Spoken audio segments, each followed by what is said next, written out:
Sean bienvenidos a otro nuevo día de lecturas constitucionales. Hoy vamos a seguir avanzando en nuestra meta por terminar la lectura del borrador constitucional. Vamos a proyectarlo de inmediato. Como ustedes recordarán, ya hemos terminado la Constitución del 80, 143 artículos. Lo terminamos conforme, lo leímos, hicimos comparado con la lectura del borrador constitucional y nos dimos cuenta que es mucho, mucho mejor. Mejor en el sentido social, mejor en el sentido de incluir nuevos principios que van a instaurar, ¿no?, esta nueva directriz o este cambio de institucionalidad tremendo. Ahora vamos a ver las autonomías territoriales indígenas. Habíamos visto las autonomías territoriales con respecto a la comuna autónoma, con respecto a la región autónoma y a la administración central. Ahora vamos a ver la autonomía territorial indígena. El artículo 234, veamos qué nos tiene preparado. Nos dice lo siguiente, dice que la autonomía territorial indígena es la entidad territorial dotada de personalidad jurídica de derecho público y patrimonio propio, donde los pueblos y naciones indígenas ejercen derechos de autonomía en coordinación con las demás entidades territoriales. Acá tenemos la demostración de que los derechos de los pueblos indígenas a autogobernarse necesitan de territorio, ¿no? Y de alguna forma de esta manera se suple, ¿no? Reconociendo una autonomía territorial indígena, ¿no? Con personalidad jurídica de derecho público, con patrimonio propio, y en donde efectivamente se van a ejercer los derechos, ¿no? En coordinación, lógicamente, con las demás unidades autonómicas que estuvimos viendo, comunidad, comuna autonómica y región autónoma. Es deber del Estado reconocer, promover y garantizar las autonomías territoriales indígenas para el cumplimiento de sus fines. La ley, mediante un proceso de participación y consulta previa, creará un procedimiento oportuno, eficiente y transparente para la constitución de las autonomías territoriales indígenas. O sea, todo este tema, todo este proceso se va a hacer por ley, no a través de un proceso participativo y lógicamente de consulta previa. Dicho procedimiento deberá iniciarse a requerimiento de los pueblos y naciones indígenas interesados a través de sus autoridades representativas. De esa forma se va a iniciar el procedimiento legal, no por ley. El 235 nos dice que la ley deberá establecer las competencias exclusivas de los territoriales de autonomías, las competencias exclusivas de las autonomías territoriales indígenas y las compartidas con las demás entidades territoriales. Recordemos que para efectos de las unidades territoriales autónomas o regionales, en ese sentido, hay competencias compartidas, ¿no? Y además de eso, en miras de ejercer o de cumplir con la satisfacción total de los derechos que los pueblos indígenas o las personas que convivan en esos territorios puedan satisfacerse completamente, ¿no? Las autonomías territoriales indígenas deberán tener las competencias y el financiamiento necesario para el adecuado ejercicio del derecho a libre determinación de los pueblos y naciones indígenas reconocidos ya por instrumentos internacionales y de manera directa en el texto constitucional chileno. Luego pasamos a los territorios especiales. El 236 nos dice que son territorios especiales Rapa Nui, archipiélago de Juan Fernández, los que se rigen por sus respectivos estatutos. En virtud de las particularidades geográficas, climáticas, ambientales, económicas, sociales y culturales de una determinada entidad territorial o de parte de esta, la ley podrá crear territorios especiales. ¿O no? Estos territorios especiales van a ser en virtud de particularidades geográficas. Además de eso, ambientales, económicas, sociales y culturales. ¿Ya? Es así que, por ejemplo, Rapa Nui, por sus particularidades geográficas y por su cultura propia, está separado, ¿no?, territorialmente y es una unidad o un territorio especial, así como Archipiélago Juan Fernández y otros que se creen, ¿no?, porque la idea es crear nuevos territorios.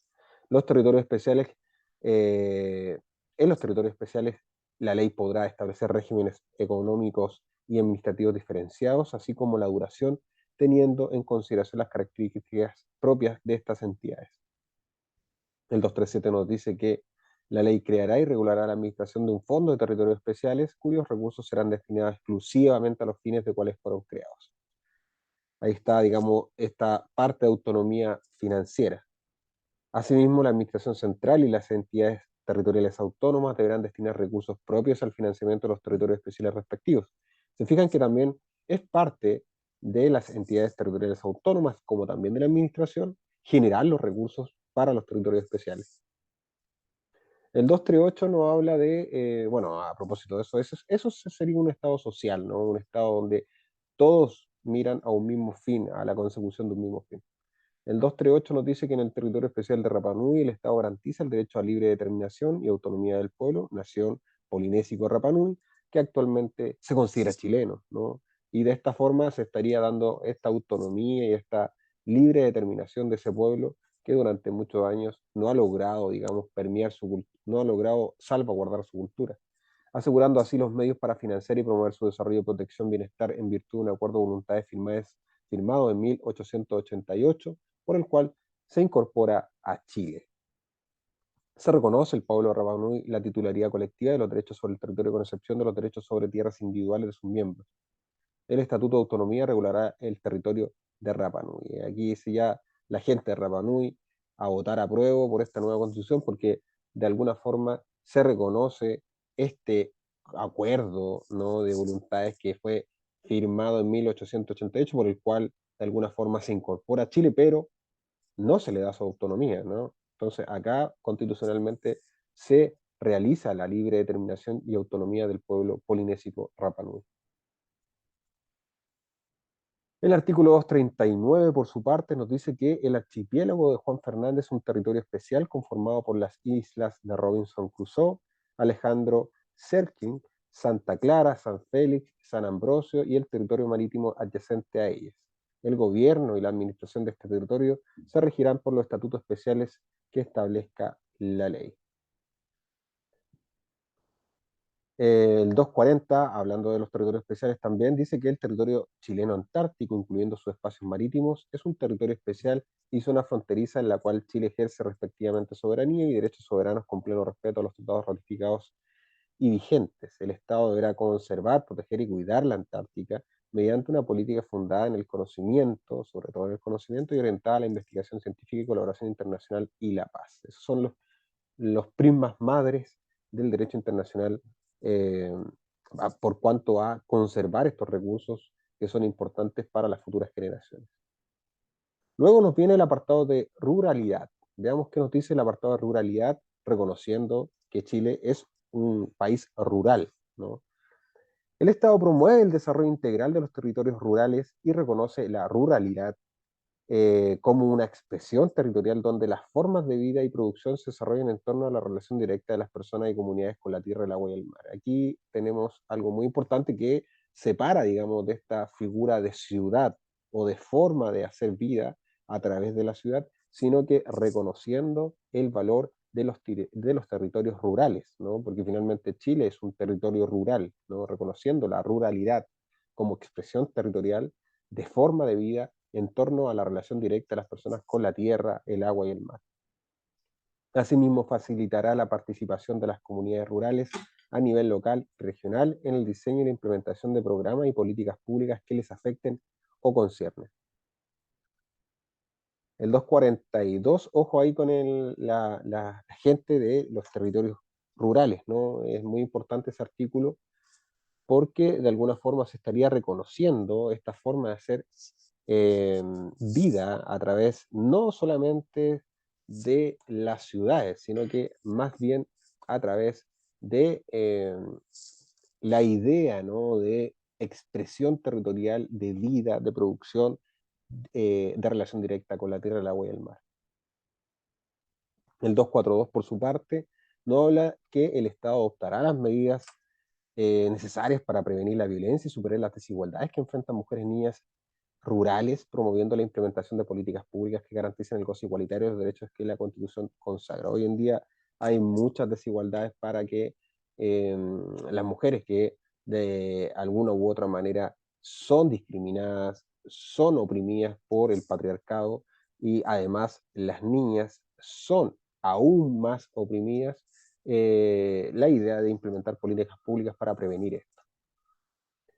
El 243 nos habla que el Estado fomenta los mercados locales, ya lo habíamos hablado, ya la Constitución lo estaba adelantando, las ferias libres y los circuitos cortos de comercialización, intercambio de bienes y productos relacionados con la ruralidad, ¿no? El 243, buen artículo estableciendo, ¿no?, los mercados locales, rurales, que es muy importante para efectos de que la gente conozca estos artículos, porque si no está, si no lo alcanzaste a leer, hay que votar ahora el domingo, estamos a 1 de septiembre, el 4 de septiembre se vota, y si no alcanzaste a leer este artículo, estás completamente desinformado.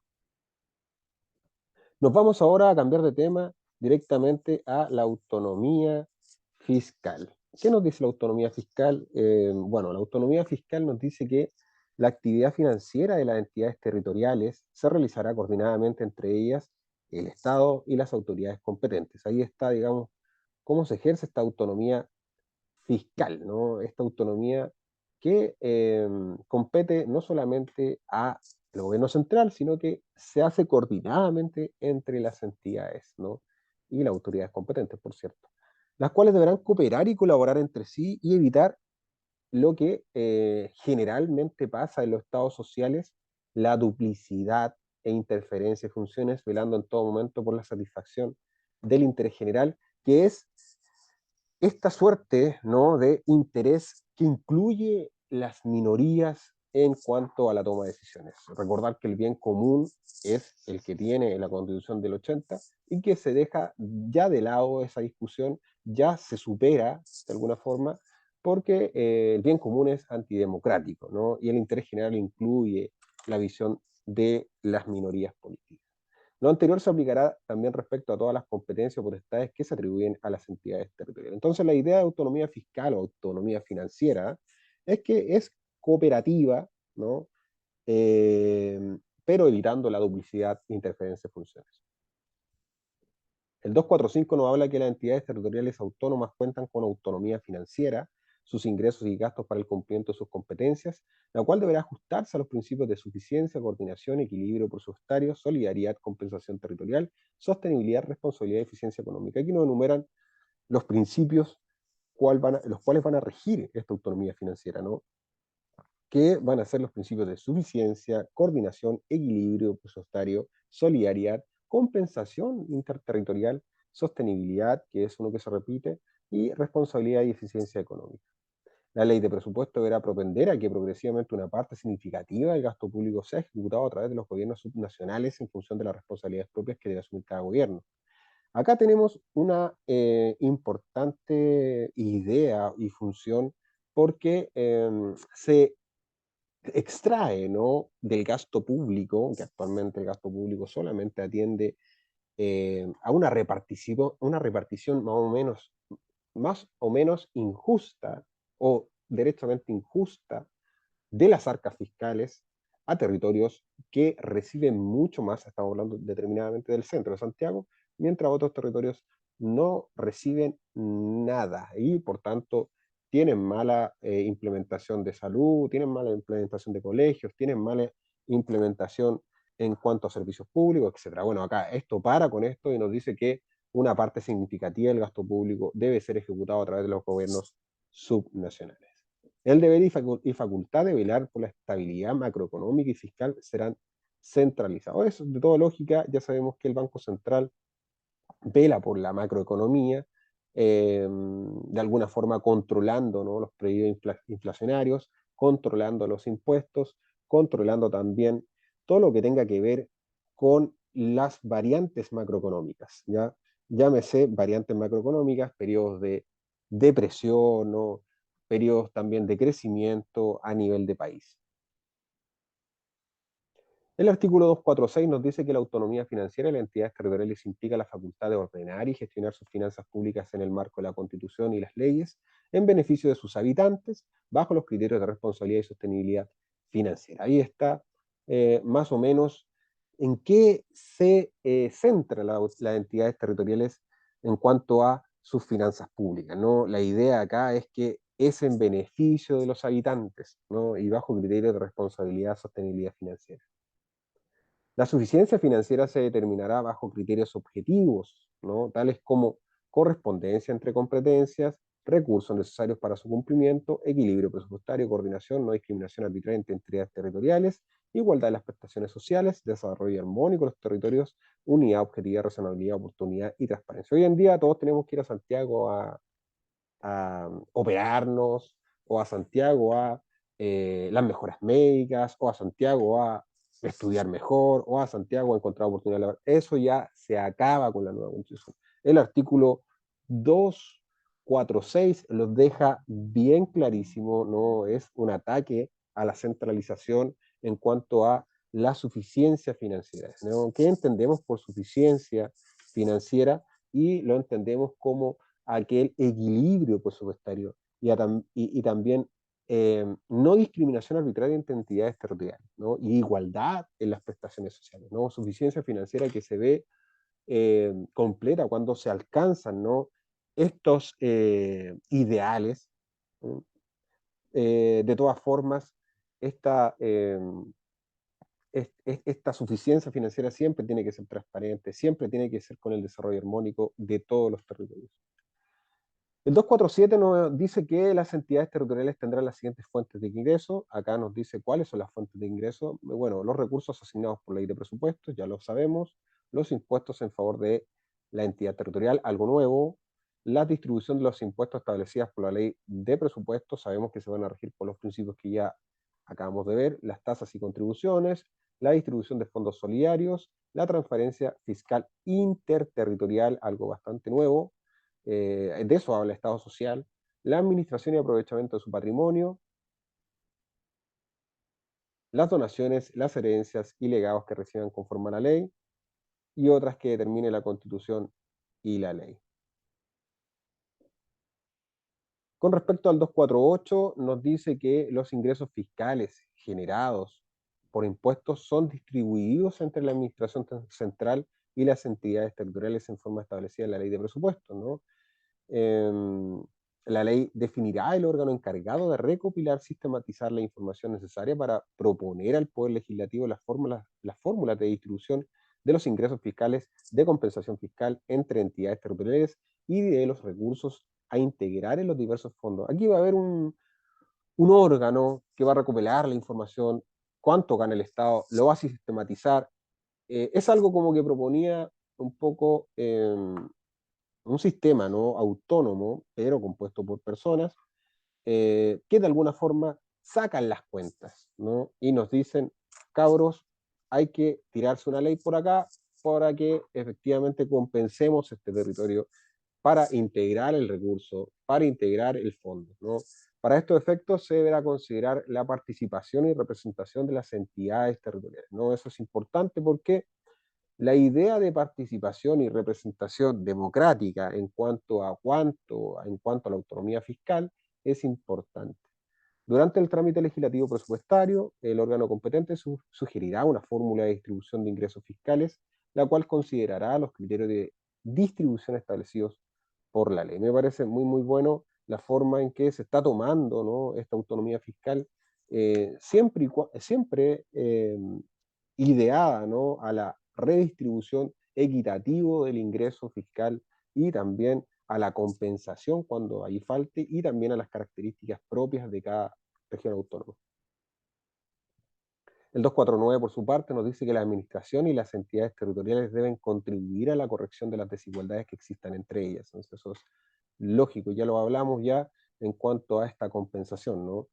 La ley establecerá fondos de compensación para las entidades territoriales con una menor capacidad fiscal. Ya sabemos que hay territorios donde no hay tantas actividades económicas y los ingresos no son iguales. Por tanto, van a haber fondos de compensación, ¿no? Esta figura interesantísima de fondos de compensación, que es la idea de un Chile más justo. ¿Por qué más justo? Porque cada vez que ingresan dineros al Estado a través de los impuestos, ¿no?, a través de las empresas públicas creadas por ley, estos, digamos, ingresos serán necesario distribuirlos conforme a cada unidad territorial autónoma, siempre y cuando tengan la misma capacidad fiscal. Porque si no tienen la misma capacidad fiscal, se les da más a través de un fondo de compensación. Los criterios objetivos sugerirá el legislador los recursos que deberán ser integrados a estos.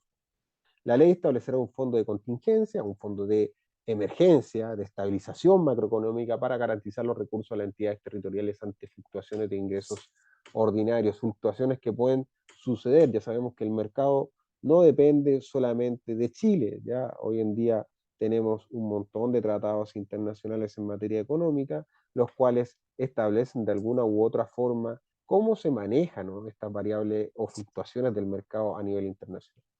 En virtud de la solidaridad interterritorial, principio madre que rige la autonomía fiscal, la Administración Central deberá realizar transferencias directas, incondicionales a las entidades territoriales. Fíjense la palabra, incondicionales, ¿no? Que cuenten con ingresos fiscales inferiores a la mitad del promedio ponderado de esta. Aquí se deja establecido que son transferencias directas incondicionales, o sea que no pueden dejar de realizarse. Las regiones y comunas autónomas que cuenten con ingresos por sobre el promedio ponderado de los ingresos fiscales transferirán recursos a aquellas equivalentes con ingresos de bajo el promedio. El órgano competente sugerirá una fórmula al legislador para realizar tales transferencias, que ya sabemos que el órgano que se va a crear por ley, ¿no? Las regiones y comunas autónomas, como hemos dicho, va a haber lugares donde va a haber menores ingresos. Eso es algo cierto, ¿no? La idea de ello es que sean equivalentes a través de estos fondos de compensación, a través de estos fondos de contingencia, y el órgano que va a ser creado por ley sugiere al legislador precisamente otorgar mayor fondos a aquellas regiones. Me parece muy, muy bien el 249 cumpliendo a cabalidad con la autonomía fiscal. El 250, por su parte, nos dice que los gobiernos regionales locales podrán emitir deuda en conformidad con lo que disponga la ley general o especial, la que establecerá a menos las siguientes regulaciones, ¿ya? Bueno, la provisión de destinar fondos recaudados mediante emisión de deuda o empréstitos al financiamiento de gasto corriente. Eso es de toda lógica. O sea, no podemos endeudarnos, ¿no?, de alguna forma, financiando gastos corrientes. Los mecanismos que garanticen que la deuda sea íntegra y debidamente servida por el deudor. La prohibición del establecimiento de garantías o cauciones del fisco. No podemos estar aquí eh, poniendo, ¿no?, al Estado en peligro, ¿no?, por los gobiernos regionales y locales por una mala administración, ¿no? Eso no podría ser. No podemos dejar afianzadas, ¿no?, esas deudas por el Estado, porque si no se nos viene todo abajo. Hay que ser responsables, ¿no? El establecimiento de límites máximos de endeudamiento como porcentaje del presupuesto anual del gobierno regional y municipal respectivo y la obligación de mantener una clasificación del riesgo actualizada, ¿no? Importante manejar estas variables porque el mercado crece y crece y crece y nadie lo detiene, ¿no? Nadie lo detiene. El mercado se maneja solo, ¿no? Y estas variables, ¿no?, que pueden incidir en el nivel de sobreendeudamiento de una región o una comunidad autónoma, pueden graficar en toda la masa. Recuerden que acá el aparato, el entramado institucional parte de la administración central igual como a través del poder legislativo para repartir los fondos con este órgano autónomo. Van a haber restricciones en periodos electorales, lógico, ¿no? Y estos recursos no podrán ser destinados a remuneraciones ni a gasto corriente. Aquí está más o menos lo que corresponde a los niveles de endeudamiento, ¿no?, que se dispondrán por ley, general o especial, la que se establecerá siguiendo estos lineamientos o prohibiciones eh, a priori, ¿no? Con eso terminamos con la autonomía eh, fiscal. Me pareció un buen capítulo. Sin lugar a dudas, cumplió con todo lo que ya veníamos previniendo, perdón, con respecto a cómo va a ser este entramado estructural, este entramado institucional del Estado. Me parece que está muy ordenado, me parece que está bastante regido por principios que son justificativos de la justicia, ¿no? Justicia interterritorial, justicia también en equivalencia con las prestaciones y también con las realidades de cada entidad territorial. Vamos a pasar al capítulo del Poder Legislativo. Veamos qué nos tiene el Poder Legislativo. No hemos ingresado a este capítulo, el 251 ya empezaría a hablar del Poder Legislativo. Interesante será ver qué pasa con el Senado y qué pasa con la Cámara de las Regiones. ¿Cuáles son estos nuevos órganos? Veámoslos. El 251 nos dice que el Poder Legislativo se compone primero por el Congreso de Diputadas y Diputados, ya lo sabemos, y de la Cámara de las Regiones. Primero nos van a hablar del Congreso de Diputadas y Diputados. Nos dice que el Congreso de Diputadas y Diputados es un órgano deliberativo, paritario, plurinacional que representa al pueblo. Aquí están las características fundamentales, las cuales se centra, ¿no? Se centra el entramado institucional. Lo primero es paritario. Ya sabemos que la brecha en Chile en cuanto al género, la brecha de género, es bastante fuerte. Los espacios públicos son muy ocupados por hombres, son muy ocupados por el patriarcado. Con esto termina el patriarcado de alguna, porque no terminó de forma voluntaria, ¿no?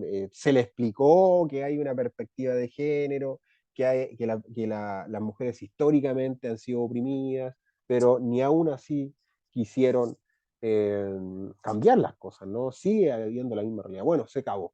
Se establece la paritariedad, se establece la igualdad de cargo y se acabó. Se acabó.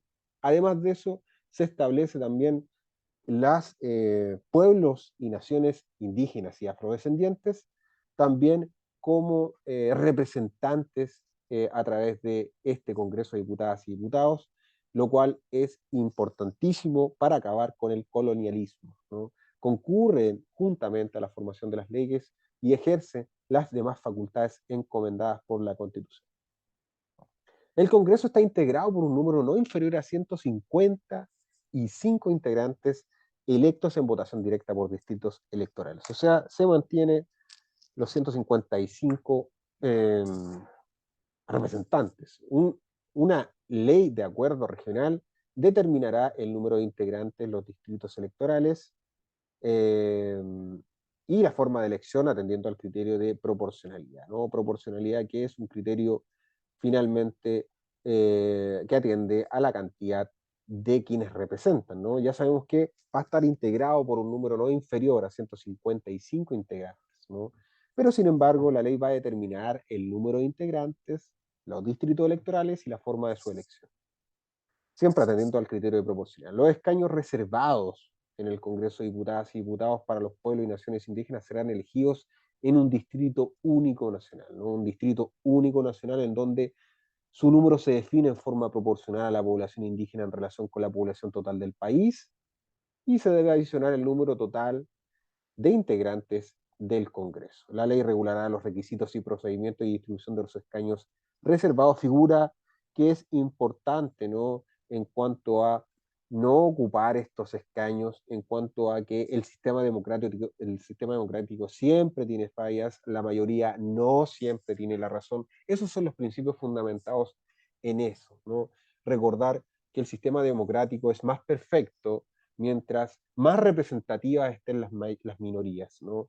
Recordemos que el ideal de la democracia no solamente es la decisión de las mayorías, sino que también con pleno respeto a las minorías. Y se logra a través de los escaños reservados. El 253 nos dice que son atribuciones exclusivas del Congreso de Diputadas y Diputados. Veamos, bueno, fiscalizar los actos del gobierno, algo que actualmente es así. Para ejercer esta atribución puede, uno, adoptar acuerdos o sugerir observaciones, las que se transmitirán por escrito a la presidenta o al presidente de la República. Fíjense, bueno, esto ya lo hemos dicho un montón de veces, pero el lenguaje es importante, la Constitución lo entiende así, todos, el pacto social, todos los chilenos lo entendemos así, que es importante utilizar el lenguaje inclusivo, ¿no? Siempre entendiendo que la perspectiva de género, mirar la opresión que ha sufrido la mujer, nos ayuda a entender por qué el género femenino tiene que estar primero que el masculino. Bueno, ¿quién dentro de los 30 días contados desde la comunicación deberá dar respuesta fundada por el medio de la ministra o del ministro de Estado que corresponda, ¿no? Entonces, hay posibilidad de adoptar acuerdos o sugerir observaciones, se transmiten por escrito al presidente de la República, quien dentro de 30 días debe dar respuesta, ¿no? A través de sus ministras o ministros. Solicitar también con el patrocinio del cuarto de sus integrantes antecedentes a la presidenta o al presidente de la República sobre el contenido o los fundamentos de los actos de gobierno, ¿no? Quien deberá contestar fundamentalmente por medio, lógicamente, de la ministra o ministro, quien corresponda a los 3 días de la comunicación. En ningún caso estos actos afectarán la responsabilidad política de las ministras o ministros. Crear comisiones especiales investigadoras a petición de a lo menos 2/5, es lo que se establece en cuanto al quórum de ejercicio. Un quórum, recordemos que la mitad de 2/5, ¿no? En ese sentido sería 2,5, ¿no? Estaría como alrededor de un 40% de integrantes del el Congreso, ¿no? De diputadas y diputados, pueden ejercer esta facultad para crear comisiones investigadoras a petición de los integrantes en ejercicio, ¿no? Con el objeto de reunir informaciones relativas a determinados actos del gobierno que estén en duda. Las comisiones investigadoras, a petición de un tercio de sus miembros, podrán despachar un tercio, súper poco, un tercio, citaciones y solicitar antecedentes. Toda persona que sea citada por estas comisiones estará obligada a comparecer y a suministrar los antecedentes y las informaciones que se les soliciten. No obstante, una misma comisión investigadora no podrá citar más de 3 veces a la misma persona sin previo acuerdo de la mayoría de sus integrantes. B. Declarar cuando la presidenta o el presidente presente la renuncia a su cargo si los motivos que la originan son o no fundados y en consecuencia admitirla o desecharla, ¿no? Aquí, como vemos, la presidenta o el presidente no puede renunciar a una función pública sin motivos fundados. Declarar si ha lugar o no respecto de las acusaciones que no menos de 10 ni más de 20 de sus integrantes formulen en contra de, y acá aparecen todos estas eh, figuras, ¿no? O entidades que corresponden a asumir una función pública y que son generalmente electos, ¿no? La presidenta o el presidente por actos de administración que haya comprometido gravemente el honor a la seguridad del Estado o infringido abiertamente esta constitución o las leyes. Esta acusación podrá interponerse mientras la presidenta o el presidente esté en funciones, ¿no? No hay que esperar que termine. Y en los 6 meses siguientes a su expiración. Durante este último tiempo no podrás ausentarse de la República de toda lógica sin acuerdo del Congreso. También hay lugar o no a las acusaciones de las ministras y ministros de Estado. Sabemos que son desconcentraciones de poder del presidente por haber lo mismo comprometido gravemente el honor o la seguridad del Estado o, en su efecto, por infringir la Constitución o las leyes o haber dejado de estas sin ejecución, y por los delitos se le añade de traición, concusión, malversación de fondos públicos y soborno. También ha lugar o no a las juezas y los jueces de las Cortes de Apelaciones y Corte Suprema y la Contralora o el Contralor General de la República por el notable abandono de deberes, que sería la figura genérica de inamovilidad, de romper esta inamovilidad de las juezas y los jueces. En cuanto al Contralor, también en cuanto a su tiempo de expiración, pero se añade esta causal de abandono de deberes. También a los generales o a todo el poder militar, ¿no? Almirantes de las instituciones pertenecientes tanto a las Fuerzas Armadas, al general director de Carabineros de Chile, el de la Policía de Investigaciones, por haber comprometido también gravemente el honor o la seguridad del Estado. En este caso, como vemos, hay una sujeción estricta, ¿no? El poder militar al poder civil, a través de esta acusación, finalmente, de haber comprometido el honor o la seguridad del Estado. También da lugar a las figuras elegidas democráticamente, como las gobernadoras y los gobernadores regionales, en este caso por infracción a la Constitución y por los delitos de traición, sedición, malversación de fondos públicos y concusión. Estas acusaciones se tramitan conforme a una ley que regulará la materia, ¿no? No sabemos cómo se van a tramitar, pero la ley que regula la materia de tramitación actualmente está. Hay que revisarlo. Las acusaciones referidas a los números 2, 3, 4 y 5, es decir, no a la del presidente de la República, sino a los ministros, a los jueces, a los generales, Fuerzas Armadas, a las gobernadoras y gobernadores, se interponen mientras la persona afectada esté en funciones o en los 3 meses siguientes a la expresión de su cargo. Interpuesta la acusación, no podrá ausentarse del país sin permiso del Congreso, no podrá hacerlo en caso alguno si la acusación ya estuviera aprobado por él. Para declarar que ha lugar la acusación en contra del presidente, o de un gobernador regional, se necesitará el voto de la mayoría de las diputadas y diputados en ejercicio, ¿no? Mayoría de carácter simple. La persona acusada no quedará suspendida de sus funciones. En los demás casos, no quedará suspendida sus funciones, ya sabemos, porque ha lugar a la acusación. Ojo ahí, ha lugar a la acusación. No sabemos si esa acusación va a fructificar. Recordemos que ¿dónde estaba la concentración del poder? En el Senado, porque el Senado es quien va a actuar de jurado frente a estas acusaciones. En este caso, el Senado ya no existe. Será la Cámara de Regiones. La vamos a revisar. En los demás casos se requerirá el voto de la mayoría de diputadas y diputados presentes, y la persona acusada quedará suspendida de sus funciones desde el momento en que el Congreso de Diputadas y Diputados declare que ha lugar la acusación. En este caso, con la mayoría de las diputadas y diputados presentes, la persona acusada puede quedar, ¿no?, suspendida de sus funciones desde el momento en que el Congreso mismo declare la acusación, ¿no? En el caso, recordemos que del presidente o de los gobiernos regionales se necesita la mayoría, ¿no? He ahí una diferencia, ¿no? Porque los diputados presentes son los que van nomás, pero los diputados en ejercicio son todos los que están, los 155. Esa es la diferencia. ¿Por qué esa diferencia? Bueno, porque los cargos representan, ¿no? El del presidente de la República, la presidenta de la República, o el de la gobernadora regional, el gobernador, representan cargos de dirección, ¿no?, de cargos ejecutivos. Por tanto, se requiere una mayoría de ejercicio, ¿no?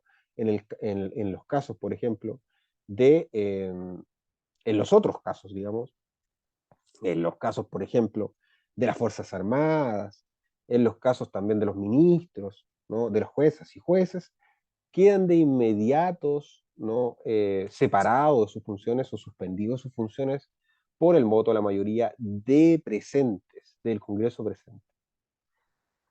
Ahora, la suspensión, como habíamos dicho adelantado, cesará si la Cámara de las Regiones desestima la acusación o si no se pronuncia dentro de los 30 días, como eh, el silencio de alguna forma cobra valor acá, ¿no? Que si no digo nada es que finalmente rechazo la acusación, ¿no? Entonces, como veíamos, ya la Cámara de Regiones tiene este poder, ¿no?, de tanto desestimar la acusación, funcionar como jurado, o finalmente, si no hace uso de esta atribución, se entenderá que rechaza.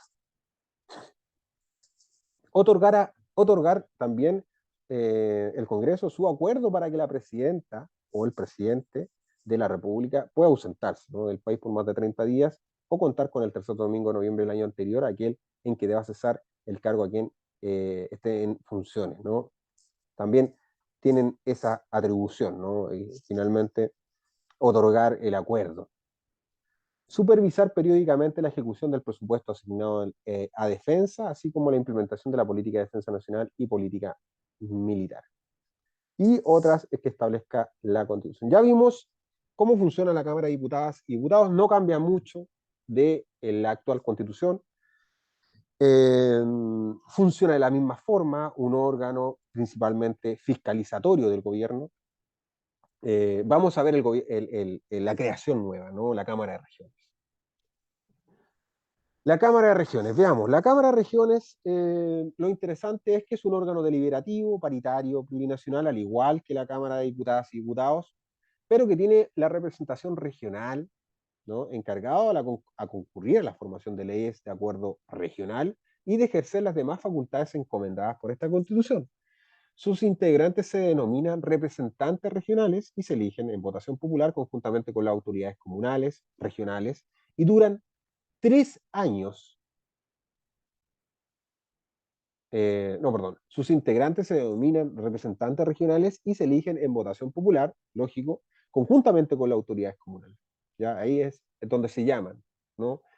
Y regionales también. Todas estas autoridades, tanto la Cámara de Regiones, tanto las autoridades comunales como regionales, se eligen en el mismo periodo, 3 años después de la elección del presidente y del Congreso. La ley determinará el número de representantes regionales que se elegirán por la región, el que deberá ser el mismo para cada región. Aquí ya se establece un cambio, ¿no? El mismo para cada región. Independiente de que la región sea más chiquitita, sea más grande, tenga más plata, tenga menos plata, da lo mismo. El mismo para cada región. Ahí se ve un poco la equidad, ¿no? Asegurando la integración final del órgano, respete el principio de paridad, ¿no? Principio que ya vimos tiene que ver directamente con la brecha de género. Asimismo, la ley regulará la integración de los escaños reservados en la Cámara de Regiones. Ya también la ley va a regular estas dos figuras que tanto el principio de paridad, tanto como la integración con escaños reservados, figuran como figuras de perfección de la democracia y también figuras de perspectiva de género. La ley especificará sus derechos y obligaciones especiales, las que en todo caso deberán incluir la obligación de rendir cuenta periódicamente ante la Asamblea Regional que representa. También podrán ser especialmente convocadas y convocados al efecto. La Cámara de las Regiones no podrá fiscalizar los actos de gobierno ni la institucionalidad que de él dependa. Ya sabemos que eso corresponde a la Cámara de Diputadas y Diputados. Veamos las atribuciones. El 255 nos nombra la atribución. Bueno, esa atribución exclusiva de la Cámara de Regiones, reconocer de las acusaciones que entable el Congreso. Ya lo habíamos adelantado, este órgano que reemplaza el Senado, ¿no? Tiene esa atribución, ¿no? De conocer las acusaciones. Esto es muy importante porque a través a través de esto se logra romper con el esquema de poder. Recordemos que el Senado es una figura que tiene mucho poder, precisamente porque es quien conoce las acusaciones de todas las autoridades, ¿no? Es quien falla, finalmente. No es el que entabla la acusación, sino que es directamente el que falla. Entonces, por eso es importante la Cámara de Regiones en este caso, y por eso se producía una concentración de poder estricta en la Constitución del 80. Sigamos viendo qué nos depara las atribuciones, pero yo creo que son en el mismo marco de las que establecía, como decíamos, el Senado. La Cámara de Regiones resolverá como jurado, ya lo decíamos, y se limitará a declarar si la persona acusada es o no culpable. Una atribución del Todopoderoso. Recordemos que es el encargado de sacar a todas, incluso al presidente, a la presidenta, al presidente, a los gobiernos regionales, a las personas de las Fuerzas Armadas, a las juezas y los jueces que tienen vinculación directa con el Poder Judicial. Eh, entonces, tiene un poder enorme, ¿no? Tiene un poder muy, muy grande. La declaración de culpabilidad deberá ser pronunciada por los 2/3 de sus integrantes en ejercicio, 2/3 que me parece un quórum bastante acorde a la gravedad de la acusación, ¿no? 2/3 que corresponderían aproximadamente un 60%, ¿no? Cuando se trate de una acusación en contra del presidente o la presidenta de la República o en un gobernador regional. Ya lo vimos que son los casos más graves, ¿no? Para esos casos se requiere 2/3 de ejercicio. En los demás casos, mayoría de integrantes en ejercicio también, pero mayoría, 50+1, ¿no? La persona declarada culpable queda destituida de su cargo y no podrá desempeñar ningún otro cargo de exclusiva confianza del presidente o del presidente durante el tiempo que le reste su mandato o presentarse al cargo de elección popular del cual fue destituida en la siguiente elección, según corresponda. Hay una sanción piola, ¿no? Una sanción de la siguiente elección, ¿no? El funcionario declarado culpable será ahora juzgado de acuerdo con las leyes por el tribunal competente, es decir, si cometió algún delito de los que vimos, como malversación de fondos públicos, por ejemplo, ley penal, ¿no? Bueno, ahí sería competente la justicia penal, tanto para la aplicación de la pena señalada en el delito, si lo hubiera, ya lo vimos, como también para hacerla efectiva la responsabilidad civil por daños y perjuicios causados al Estado o a particulares. Acá se innova, ¿no? Creando una acción de perjuicios a favor del Estado. Ya sabemos que tiene que reparar el daño que hizo. Eso antes no estaba. Ya sabemos que hay muchas autoridades que se han jodido al Estado. Ejemplo de ello está la de la municipalidad, ¿no? La de la municipalidad de Antofagasta, la señora Karen Rojo. Pues. Ahí tenemos un ejemplo, ¿no?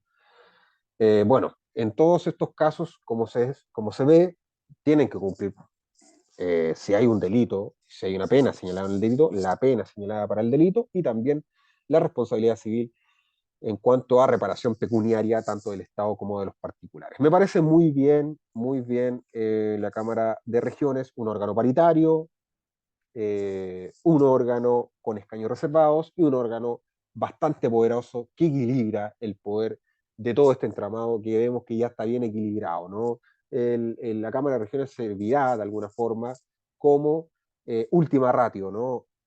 Último nivel de control, nivel por lo demás muy poderoso. Vamos a quedar hasta acá. En el siguiente video vamos a ver las disposiciones comunes del Poder Legislativo. Ya estamos entrando ya a terreno derecho, pero me parece conforme realizar otro video. Hemos revisado bastante hoy. Eh, revisamos, ¿no?, el tema de la ruralidad, ¿no?, el tema de los mercados locales rurales, el tema de la autonomía indígena, el tema de los territorios especiales, ¿no?, el tema financiero, la autonomía fiscal de las comunidades autónomas, tanto entidades regionales, comunales, también entidades eh, indígenas, ¿no?, territorios especiales, la autonomía del pueblo polinésico Rapa Nui, ¿no? También revisamos estos fondos de compensación para lograr una equidad, ¿no? Lograr una compensación con las regiones que no generen tanto dinero, ¿no? También vimos cómo se compone el Poder Legislativo por la Cámara de Diputadas, de Diputados, cuál es su función, ¿no? Y además de eso, vimos la función de la Cámara de Regiones que reemplazaría al Senado. Por lo demás, me parece muy buena, ¿no? No me cabe dudas que aún no han señalado la duración del cargo, pero las disposiciones comunes al Poder Legislativo se viene la duración. Recordemos que el Senado son 8 años. Es probable que acá lo que ha hecho la Constitución es que la mayoría de las autoridades duren 4 años. Así que nos vemos en el siguiente video. Gracias por verlo. Hasta pronto. Lean la Constitución, voten informados.